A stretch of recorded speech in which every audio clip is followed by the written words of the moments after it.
따를 수 있는 본이 있다는 것은 참으로 좋습니다. 특히 운동 같은 것은 머리로 글로 있고 말로 들어도 한 번 보고 따라하는 것만큼의 효과를 내기 힘듭니다. 우리의 삶은 어떨까요?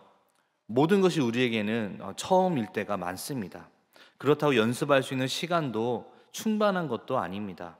실전으로 단 한 번 사는 게 우리의 인생입니다. 한 번뿐인 인생을 사는 데 있어서 내가 본으로 삼고 따를 만한 사람이 있다는 것은 큰 복입니다. 그래서 서점에 가면 성공한 사람들에 대한 책이 많이 있습니다. 교회도 마찬가지입니다. 교회에 관한 많은 글과 철학들이 있지만 사람들 실제로 잘 되는 교회를 찾고 그런 교회를 모방합니다. 그래서 기독교 서적 중에는 성공한 교회에 대한 책이 참 많습니다.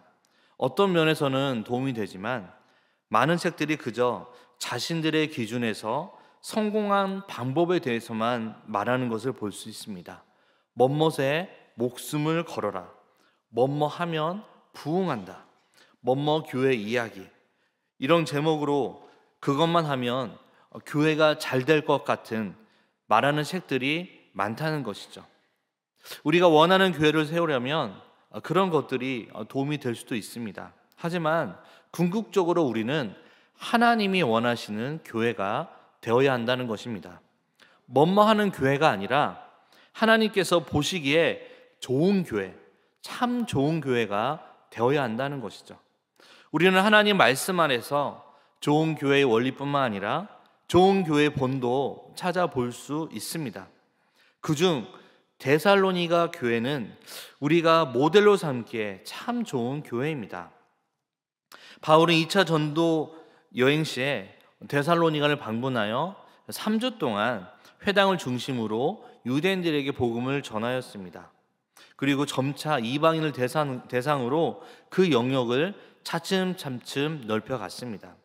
그런데 유대인들이 폭력배들을 동원해서 대대적인 핍박을 가하는 바람에 바울과 그 일행들은 어쩔 수 없이 떠날 수밖에 없었습니다.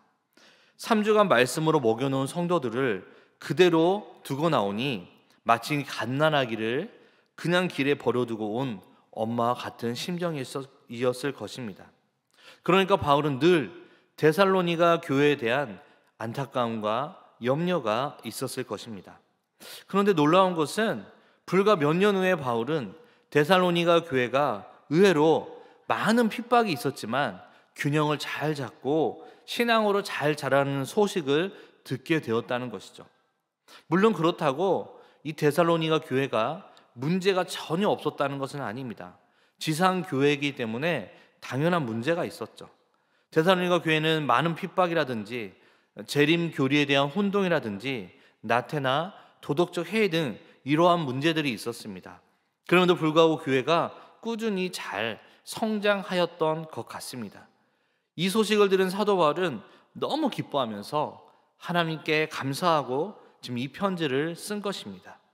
바울은 편지의 시작에서 데살로니가 교회를 생각할 때 하나님께 감사한다라고 2절에 말하고 있습니다.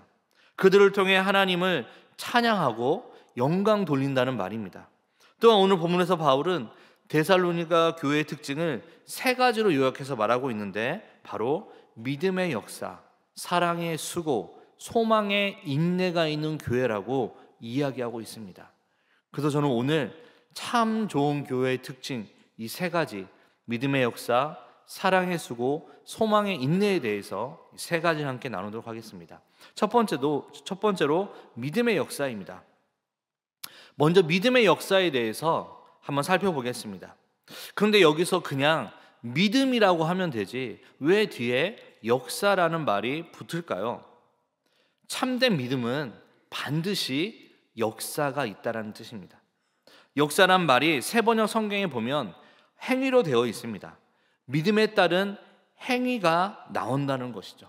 이것이 바로 믿음의 역사라는 거예요. 그런데 우리는 믿음의 역사를 가장 많이 인용한 곳이 어디입니까? 바로 마가복음에 보니까 마가복음 9장 23절에 보니까 할 수 있거든이 무슨 말이냐? 믿는 자에게는 능치 못함이 없느니라. 빌립보서 4장 13절 내게 능력 주시는 자 안에서 내가 모든 것을 할 수 있느니라. 이 말씀을 앞뒤 보지 않고 달랑 그 구절만 가지고 보면 어떤 식으로 적응할까요? 할 수 있다, 적극적인 긍정의 힘, 이런 생각을 가지자. 가나안에 왜 못 들어갔을까? 부정적인 생각을 해서이다. 그러므로 긍정적이고 적극적인 사고방식으로 나아가자.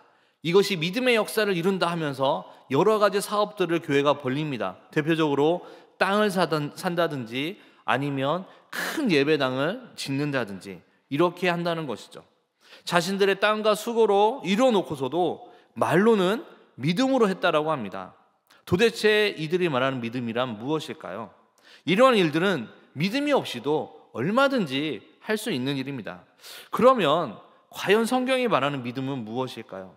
시브리서 11장 1절 이하에서 믿음의 선진들이 무엇을 바라고 기다렸는지, 에녹, 노아, 아브라함이 과연 무엇을 바라고 믿었습니까? 그것은 바로 약속의 실체가 오기를 그들은 기다렸다는 것입니다. 그 모든 언약을 이루시는 예수 그리스도를 믿고 바란 것이죠. 이러한 믿음이 있었기 때문에 세상에서 그들은 나그네로서의 삶을 살았다는 것입니다. 이것이 믿음의 증거로 나타났다는 것이죠. 오늘날도 역시 믿음의 증거란 같은 원리로 나타나는 것입니다. 어떻게 나타납니까? 디모데전서 6장 11, 12절에 보니까 이런 말씀이 있습니다.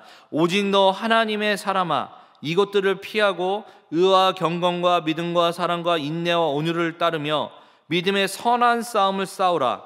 영생을 취하라. 이를 위하여 내가 부르심을 받았고 많은 증인 앞에서 선한 증언을 하였도다. 이게 바로 믿음의 역사라는 것이죠. 세상 사람들이 좋아하는 것들을 피하고 믿음과 사랑과 인내를 위하여 믿음의 선한 싸움을 싸우고 있다면 이게 바로 믿음의 역사라는 것입니다. 세상 사람들이 이뤄낼 수 있는 일들을 믿음의 역사를 하지 않습니다. 엄청난 업적들을 가지고 믿음의 역사를 하지 않아요. 영원한 것에 대한 가치를 제대로 알고 그것을 위해 세상 것들을 버리는 것, 영원한 것을 위해 영원하지 않은 것을 포기하는 믿음, 용기, 이게 바로 믿음의 역사라는 것이죠. 그러므로 인한 믿음의 역사란 사람이 스스로 만들어낼 수 없다라는 것입니다. 또한 믿음의 역사는 다른 사람들도 알 수 있도록 눈에 띄게 나타난다는 것이죠. 사람들 사이에 소문이 나고 믿는 사람들에게 좋은 간증은 퍼지게 되어 있습니다. 데살로니가 지역에는 이런 믿음의 역사가 일어났다는 것이죠. 이런 소문이 일어났다는 거예요. 그럼 이 데살로니가 교회에 나타난 믿음의 역사는 무엇이 있을까요? 두 가지가 있습니다. 첫째는 우상을 떠나 참된 하나님을 섬겼다라는 거예요. 복음을 받기 전에 데살로니가인들은 범신론에 젖어 우상을 섬기고 있었습니다. 오늘날로 하면 데살로니가가 바로 그리스 이쪽입니다. 그리스 위쪽 지방, 이게 데살로니가 지역인데 이쪽 지방, 그리스 하면 뭐가 있습니까 여러분? 그리스 로마 신화가 있죠. 범신론, 신들이 많이 있죠. 제우스, 포세이돈, 비너스, 뭐 여러 가지 신들이 많이 있습니다. 이들은 범신론을 섬겼다는 거예요. 데살로니가 사람들에게 있어 우상 숭배는요 오랜 관습이고요 전통이었습니다. 그러나 예수님의 십자가의 복음을 받은 후 데살로니가 교회는 우상을 버리고 하나님께 돌아왔다는 것입니다. 저들은 우상과 하나님을 겸하여 섬긴 게 아니에요. 양다리 걸친 게 아니었어요. 하나님만 한 분, 오직 하나님만 섬겼다는 것입니다. 우상 숭배의 습성에 젖어있던 데살로니가 교회가 우상을 버리고 하나님만 섬겼다는 것은 당시의 관습으로 볼 때 파격적인 것이었습니다. 즉 이들은요 진정으로 회심한 거였어요. 믿는 대상이 바뀌었다는 거예요. 두 번째, 이들의 믿음의 역사는 무엇이 있을까요? 복음 전파의 사명을 잘 전달했다는 것입니다. 데살로니가전서 1장 8절에 보니까 주의 말씀이 너희에게로부터 마게도냐와 아가야에만 들릴 뿐 아니라 하나님을 향하는 너희 믿음의 소문이 각처에 퍼졌으므로 우리는 아무 말도 할 것이 없노라. 데살로니가 교회가 예수님의 십자가의 복음을 받았습니다. 바울 일행이 전해준 복음으로 말미암아 데살로니가 교회는 거듭나게 되었습니다. 이 교회는 구원의 은총을 자신들만의 전유물로 생각하지 않았습니다. 데살로니가 교회는 예수님의 구원의 은총과 축복을 보다 많은 사람과 공유하고 싶었다는 거예요. 그래서 그들은 거리에 나가 복음을 증거했습니다. 마게도냐와 아가야 온 지방에 다니며 예수 십자가를 전했습니다. 때를 얻든지 못 얻든지 말씀을 전했다는 것이죠. 자기만 구원받아서 좋고 자기만 축복받아서 좋다, 이게 아니라 이 복음을 주변에 전했다는 것입니다. 이렇듯 데살로니가 교회가 가진 믿음은요, 행함이 있는 믿음이었다는 거예요. 야고보서 2장 17절 말씀과 같이 행함이 없는 믿음은 죽은 것입니다. 그래서 믿음은 생각으로 그치는 것이 아니라 구체적인 행동으로 이루어져 나아간다는 것이죠. 다시 말해 믿음의 역사로 나타나야 된다는 것입니다. 복음의 비친 자는요, 그 빛을 갚아야 돼요. 교회의 존재 목적이 무엇일까요? 복음을 증거하는 것입니다. 성도들의 본문도 복음을 전하는 것입니다. 복음을 전하는 것이야말로 빚을 갚는 것이죠. 두 번째 특징이 있습니다. 이건 바로 사랑의 수고입니다. 사랑의 수고는요, 사랑 때문에 사랑이 동기가 되는, 그래서 하는 수고를 의미합니다. 수고는 앞에서 말한 역사와 조금 다른데요, 둘 다 일이라는 의미가 있지만 역사는 일 자체를 강조하고 수고는 그 일을 하려고 하는 노력을 더 강조한다는 것이죠. 또한 그 과정에서 애쓰고 고생하는 것을 의미합니다. 예수님은 제자들에게 이렇게 말씀했습니다. 너희가 서로 사랑하면 이로써 모든 사람이 내 제자인 줄 알리라. 즉 사랑을 보이는 것, 사랑을 나타내는 게 제자됨을 나타내는 일이라는 것이죠. 특별히 예수님이 이것이 새 계명이라고 하시면서 내가 너희를 사랑한 것 같이 너희도 서로 사랑하라 라고 말씀하셨습니다. 여러분, 이 사랑은요, 하나님으로부터 시작이 되었어요. 하나님의 본적 속성이 무엇입니까? 바로 하나님은 사랑이시다입니다. 그래서 사랑은 하나님께 속한 것이고 그 사랑의 참모습이 예수님을 통하여 우리에게 나타났다는 것이죠. 이 사랑에 대한 반응은 무엇일까요? 우리도 하나님을 사랑하는 것이라고 말할 수 있습니다. 그런데 사도 요한은 조금 다르게 말합니다. 요한일서 4장 11절에 보니까 이런 말씀이 있습니다. 사랑하는 자들아, 하나님이 이같이 우리를 사랑하셨은즉 우리도 서로 사랑하는 것이 마땅하도다.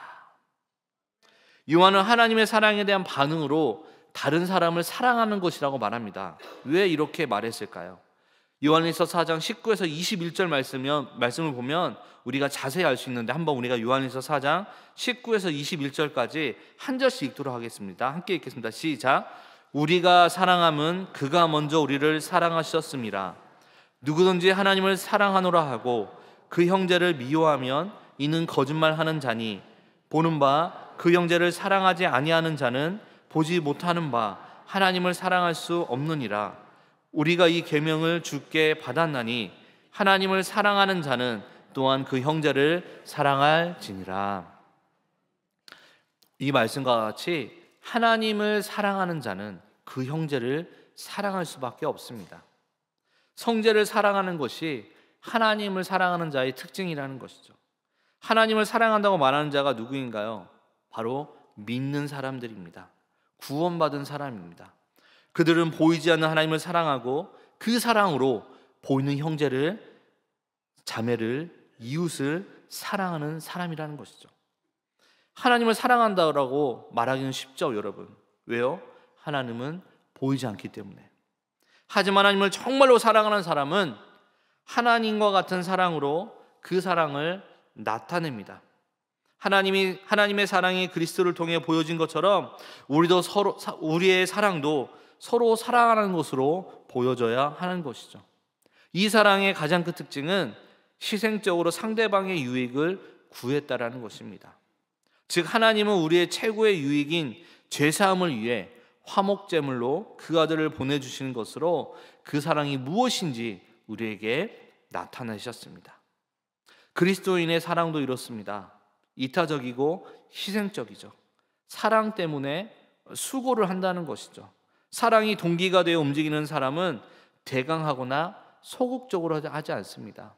내일 경로잔치가 교회에서 열리게 됩니다. 그래서 아침에 잠깐 이렇게 그 로고스관을 잠깐 들릴 일이 있었는데 보니까 집사람들이 모여가지고 내일 우리 경로잔치에 오시는 어르신들을 대접하기 위해 간식들을 다 이렇게 일일이 펼쳐놓고 하나하나씩 정리하고 있더라고요.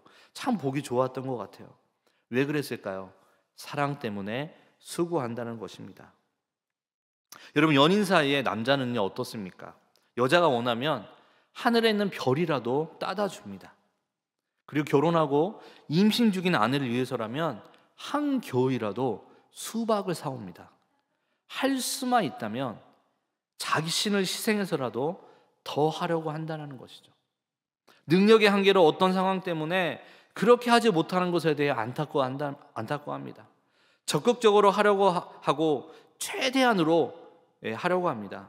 이게 바로 사랑의 수고라는 것이죠. 데살로니가 교회는 이런 사랑의 수고가 있는 교회였다는 것입니다.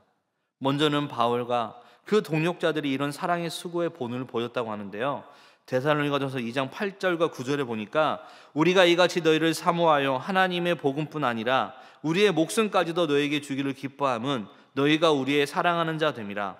형제들아, 우리의 수고와 애쓴 것을 너희가 기억하리니 너희 아무에게도 폐를 끼치지 아니하려고 밤낮으로 일하면서 너희에게 하나님의 복음을 전하였노라. 바울은 그 교를 사랑하여서 그들에게 복음을 전했을 뿐만 아니라 그들의 삶과 생명까지도 주기를 기뻐했습니다. 그의 사랑이 그들을 위해 수고하게 했던 것이죠. 특히 바울은 경제적으로 그 교회에 폐를 끼치길 원치 않아서 밤낮으로 일을 하면서 복음을 전했습니다. 바울이 그렇게 일하면서 복음을 전했던 좀 더 근본적인 이유는 본을 보이기 위해서였습니다. 일하기 싫어하고 게으르며 일만 만드는 자들에게 일하라고 가르치면서 그에 합당한 본을 보이기 위해 바울은 그렇게 했다라는 것이죠. 꼭 그렇게 해야만 하지 않았습니다. 복음을 전하는 일로, 그런 자로 그에 합당한 값을 받을 권리가 바울에게는 있었지만, 특히 그에겐 사도의 권위도 있었지만 바울은 그렇게 하지 않았다는 것입니다. 그렇다면 데살로니가 교회는 어떻게 했을까요? 그들도 그렇게 했을까요? 데살로니가전서 4장 9에서 10절에 보니까 형제 사랑에 관하여는 너희에게 쓸 것이 없음은 너희들 자신이 하나님의 가르치심을 받아 서로 사랑함이라. 너희가 온 마게도냐 모든 형제에 대하여 과연 이것을 행하도다. 형제들아 권하노니 더욱 그렇게 행하고. 그들은 서로를 사랑했습니다. 하나님의 사랑이 그들의 마음에 부음받아 그들은 사랑할 수 있었고, 그렇게 그들은 사랑했다는 것입니다. 자신들의 교회 안에서 뿐 아니라 마게도냐 지역에 있는 성도들에게도 그들은 사랑을 했습니다. 특히 고린도후서 8장에 보면 바울은 이들이 어떻게 경제적인 측면에서 이런 사랑의 수고를 했는지 기록을 하는데요, 고린도후서 8장 2에서 5절에 보면 바울은 예루살렘 교회의 경제적 필요를 마게도냐에 있는 교회들이 도운 것에 대해 언급을 합니다. 데살로니가 교회는 빌립보와 함께 마게도냐에 속한 대표적인 교회입니다. 바울은 이들이 했던 일이 모두 하나님의 은혜로 가능했다는 것을 말하고 있어요. 이들은 풍성한 연보, 헌금을 드렸어요. 바울은 그들이 넘치도록 하였다고 하고 심에 지나도록 드렸다라고 합니다. 데살로니가 교회의 성도들이 부자여서 그랬을까요? 아닙니다. 그들 역시 가난한 자였습니다. 핍박받고 고난받은 자들이었습니다. 하지만 그들은요, 기쁜 마음으로, 사랑의 마음으로 그들 역시 도왔다는 것이죠. 여러분, 근데 우리가 오해하지 않아야 할 것은 사랑의 수고는 반드시 돈으로 해야 하는 것은 아니라는 거예요. 사랑의 수고는 무엇을 통해서든 가능합니다. 돈이 될 수도 있고 가지고 있는 재능이 될 수도 있습니다. 육체적인 강함이 될 수도 있고요, 섬세함이 될 수도 있습니다. 시간이 될 수도 있고 젊음이 될 수도 있습니다. 그것이 무엇이든 내가 가지고 있는 것을 통해 우리는 사랑의 수고를 할 수 있다는 것이죠. 왜냐하면 이 사랑의 수고는 하나님을 사랑하여 먼저 자신을 하나님께 드린 성도가 하는 일이기 때문이라는 것입니다. 무엇을 통해서든 그 사랑이 흘러나올 수 있다는 거예요. 특별히 바울은 여기서 경제적인 부분을 말하고 있지만 사실 무엇이든 마찬가지입니다. 우리는 다른 사람보다 필요 이상으로 가진 것들이 있고 그것으로 사랑의 수고를 할 수가 있습니다. 사실 우리가 그렇게 하지 못하는 이유 중에 하나는 필요 이상의 것을 가지고 있으면서 여전히 그것을 우리의 필요라고 생각하기 때문이라는 것이죠. 우리가 조금만 더 나누어 주기를 생각하고 너그러운 자가 된다면, 우리가 조금만 더 모든 것이 하나님의 은혜로 우리에게 주어진 것임을 인정한다면, 우리가 조금만 더 사랑하려고 한다면 우린 무엇을 통해서든 사랑의 수고를 할 수 있다는 것입니다. 최소한이 아니라 최대한으로, 소극적이 아니라 적극적으로 우리는 그렇게 할 수 있다는 것이죠. 이것이 바로 사랑의 수고이고, 데살로니가 교회의 사랑은 이렇게 수고했다는 것입니다. 마지막 세 번째는 소망의 인내입니다. 그들의 믿음은 역사했고요, 사랑은 수고하였습니다.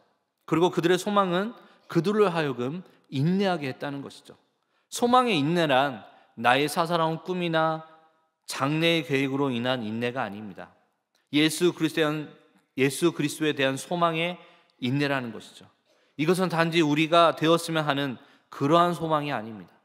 데살로니가 교회는 처음 바울이 전도를 해서 교회가 세워질 때부터 유대인들의 핍박이 있었습니다. 큰 권력이나 부가 있는 경우가 아니라면, 그리스도인이 아니더라도 그들은 사는 게 힘든 사람들이었습니다. 그런데 교회는 거기에 더해서 그리스도인이기 때문에 당하는 어려움도 있었다는 것이죠. 데살로니가전서 4장 13절에 등장하는 자는 자들이 있는데요, 일반적인 의미에서 죽은 성도로 말할 수 있지만 핍박으로 인해 죽은 성도라고 표현할 수 있습니다. 환난 중에 죽은 성도들이라는 것이죠. 그만큼 그들의 상황 역시 쉽지가 않았습니다. 그런 상황 속에서 이들은 인내했다는 거예요. 그들은 믿음을 버리지 않았고 사랑의 수고를 계속해서 해 나갔다는 것이죠. 그렇게 할 수 있었던 것은 그들에게 소망이 있었기 때문이라는 것입니다. 데살로니가 교회가 가지고 있던 소망, 그건 과연 무엇일까요? 두 가지가 있는데요, 첫 번째, 이 소망은 예수 그리스도 안에 있는 소망입니다. 좀 더 구체적으로 말한다면 그리스도의 강림, 다시 오심에 대한 소망입니다. 죽음에서 부활하셔서 지금 하늘에 계신 그리스도께서 다시 오셔서 그에게 속한 자들과 함께 하실 것이라는 소망. 우리나라 초대교회에 보면 요한계시록에 대한 설교가 많이 이렇게 설교가 됐다고 합니다. 왜 그랬을까요? 사는 게 너무 힘들기 때문에. 일제시대였어요. 우리나라가 1907년도에 대붕이 있었을 시기가 일제시기였고요, 우리나라에서 요한계시록이 그때부터 계속해서 부흥회 때마다 말씀이 전화됐다는데, 어떠한 목사님은 요한계시록을 1000번 읽었다고도 하더라고요. 그만큼 요한계시록을 좋아했다고 합니다. 왜요? 다시 오실 주님이 다시 오셔서 우리를 일제 억압으로부터 우리를 지켜내실 것이다, 이러한 소망이 우리 믿음의 선진들에게 있었다라는 것이죠. 데살로니가도 마찬가지입니다. 주님이 다시 오신다 하셨기 때문에 이 소망을 붙들고 오늘의 환난을 그들은 버텨냈다는 것이죠. 둘째로, 이 소망은 인내하는 소망이고 인내하게 하는 소망입니다. 바울은 그들이 환난 가운데서 인내할 수 있을까 걱정했지만 그 걱정은 오히려 기쁨으로 돌아왔습니다. 데살로니가 교회는 오래되지 않은 어린 교회였지만 그들은 고난 중에 넘어지지 않고 그들의 믿음을 지켜가고 있었던 것이죠. 그들이 다시 오실 그리스도에 대한 소망을 품고 있었기 때문이라는 것입니다. 여기서 말하는 소망은 그렇게 되기를 바라는 마음과 아무런 관계가 없습니다. 불확실한 미래에 뭔지는 모르겠지만 뭔가 좋은 것이 있을 것이야 와는 관계도 또한 없습니다. 어떻게 될지 모르니 그냥 좋게 긍정적으로 생각하라는 것과 관계가 없습니다. 소망은요, 확실한 거예요. 정해진 거예요. 반드시 올 것이라는 것이죠. 다만 지금의 것이 아니기 때문에 바라고 있는 것일 뿐입니다. 그리스도 안에 있는 소망이 확실한 것은 그리스도의 약속이 확실하고 그 약속을 하신 그리스도께서 확실하신 분이기 때문이라는 것이죠.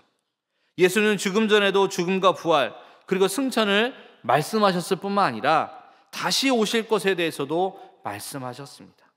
승천하실 때 천사들은 예수님께서 하늘로 가심을 본 그대로 오실 것이다 라고 말해 주었습니다. 계시록 22장 20절에 보면 예수님이 이렇게 말씀하셨습니다. 내가 곧 속히 오리라. 이 소망이 확실하기 때문에 그 인내는 수동적이지 않습니다. 인내는 고난 가운데 견디는 것을 의미하지만 그것이 전부는 아닙니다. 현재의 어려움이 지나가기를 바라면서 어떻게든 견디는 것을 의미하지 않습니다. 데살로니가 교회 성도들은 소망으로 그들 현실의 어려움을 인내했을 뿐만 아니라 서로 격려하며 계속해서 믿음의 역사와 사랑의 수고를 계속해서 했다는 것이죠. 그래서 바울도 그들에게 서로 위로하고 격려할 뿐 아니라 더욱 정신을 차려 깨어서 그리스도께서 강림하실 때 거룩한 그분의 백성들로 드러나기를 구하고 있었다는 것입니다. 그리스도 안에 있는 소망은 불확실한 미래를 바라보면서 오늘을 포기하는 것이 아닙니다. 확실한 미래를 바라보면서 오늘을 투자하는 것입니다. 모든 사람이 예수님을 볼 것입니다. 누군가에게는 이것이 기쁨의 소식이지만 누군가에게는 절망의 소식입니다. 믿음이 있는 자라면 기쁨 가운데 그리스도의 오심을 소망합니다. 여기 데살로니가 성도들이 그러했습니다. 우리도 그런 소망 가운데 하루하루를 우리 역시 살아가야 할 것입니다. 말씀을 마무리하겠습니다. 좋은 교회는요, 교회의 각 지체가 이런 특징을 더 분명하게 그리고 풍성하게 나타내는 교회라는 것입니다. 우리 동부교회가 궁극적으로는 좋은 교회가 되기 위해선 교회에 돈이 많아야 하거나 건물이 더 크고 좋거나 영향력이 있는 사람이 많아지거나 좋은 프로그램을 도입하거나 하는 데 있지 않습니다. 정말 중요한 것은 내가 바로 교회의 한 지체로서 믿음의 역사와 사랑의 수고와 소망의 인내를 보여야 한다는 것이죠. 성도 한 사람 한 사람의 역사와 수고와 인내가 한 교회의 역사와 수고와 인내가 되기 때문입니다. 그렇게 성도들이 하나 되어 하나님의 영광을 드러낸다면 그런 교회가 참 좋은 교회가 된다는 것입니다. 그리고 그에 합당한 열매들이 교회의 여러 사역 가운데 나타날 것입니다. 좋은 교회에 다니기 원한다면 먼저 좋은 교회가 되어야 할 것입니다. 개인의 삶 속에서 계속해서 말씀에 순종하며 변화되어 가시는 여러분이 되시기 바랍니다. 이것이 믿음의 역사입니다. 다른 사람과의 관계에서 적극적으로 최대한으로 나에게 주어진 것을 나누시기 바랍니다. 이것이 사랑의 수고입니다. 그리고 그 모든 일을 하는 가운데 우리 주 예수 그리스도를 기다리시기 바랍니다. 그것으로 힘을 얻고 그것으로 자극을 받으시기 바랍니다. 이게 소망의 인내입니다. 여러분 모두가 다 이런 교회 되시기를 주님의 이름으로 축원합니다. 기도하겠습니다. 사랑과 은혜가 풍성하신 하나님 아버지, 사도 바울이 데살로니가 교회에 편지를 보내며 감사했던 것처럼 저희도 서로를 위해 기도하며 주 안에서 하나 된 공동체가 되길 원합니다. 믿음의 역사와 사랑의 수고와 우리 주 예수 그리스도에 대한 소망의 인내로 살아가는 우리 모두가 되게 하여 주시옵소서.